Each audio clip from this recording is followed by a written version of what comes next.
kelapa menjadi salah satu minuman yang paling dicari saat Ramadan. Kios penjual kelapa ramai diserbu jelang buka puasa, bahkan para pembeli rela antre panjang. Tapi itu di Indonesia. Lain lagi dengan di Uzbekistan, negara yang terletak di dua benua, sebagian di Asia Tengah dan sebagian di Eropa Timur.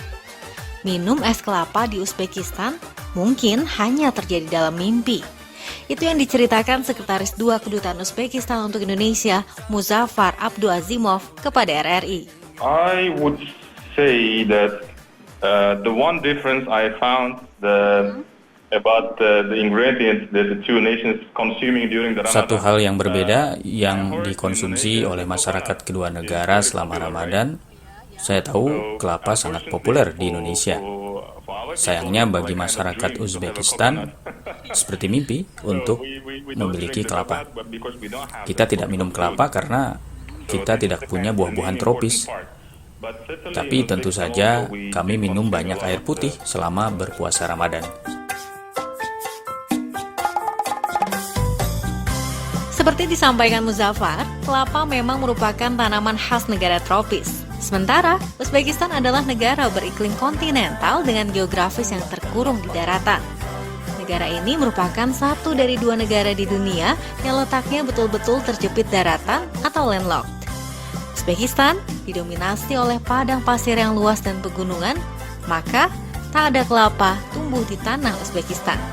Menu minuman memang berbeda, tapi Uzbekistan punya kesamaan dengan Indonesia, yaitu nasi goreng. We do not have coconut at all. So this is what I feel the difference. Kami tidak memiliki kelapa sama sekali. Kalau roti sepertinya rasanya sama. Bahkan kami memiliki nasi goreng seperti di Indonesia. Nasi goreng Uzbekistan yang disebut plov. Plov ini sangat mirip dengan nasi goreng Indonesia, tapi cara memasaknya biasanya lebih lama.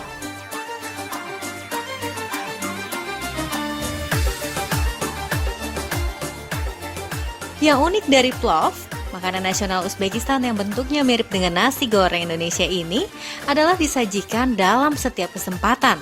Plov adalah hidangan nasi yang dimasak dengan daging domba atau sapi, bawang bombay, bawang putih, paprika, kismis, aprikot, dan wortel.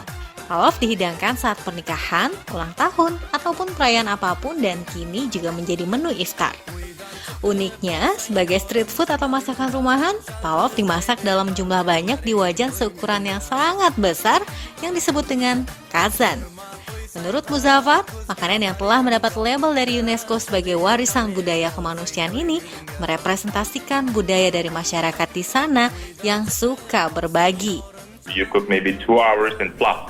Memasaknya sekitar 2 jam dan itu sangat tinggi kalori, jadi sangat sehat dimakan ketika puasa.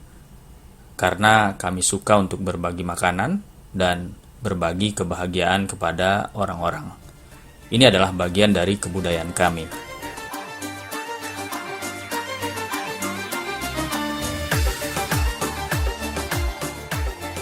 Di Uzbekistan juga ada makanan pembuka dan penutup yang identik dengan bulan Ramadan, yaitu nishalda. Sebetulnya, nishalda biasa dibuat kala liburan musim semi. Nishalda dijual dalam tong besar di setiap bazar kota.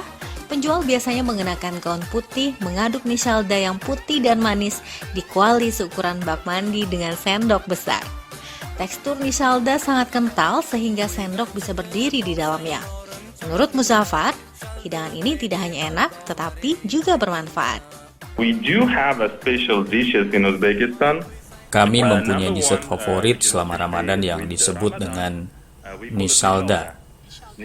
Nishalda ini mirip dengan yogurt, tapi lebih manis dan terbuat dari telur, gula, jus lemon, dan rasanya sangat manis.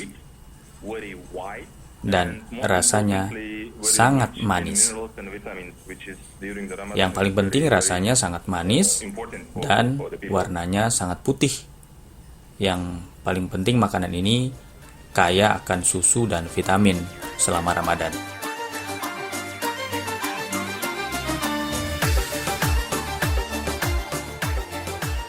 Berada tepat di tengah jalur sutra, makanan di Uzbekistan adalah perpaduan menarik antara timur dan barat. Dari letak geografisnya, Uzbekistan telah lama mendapatkan keuntungan dari pertukaran barang dan ide-ide.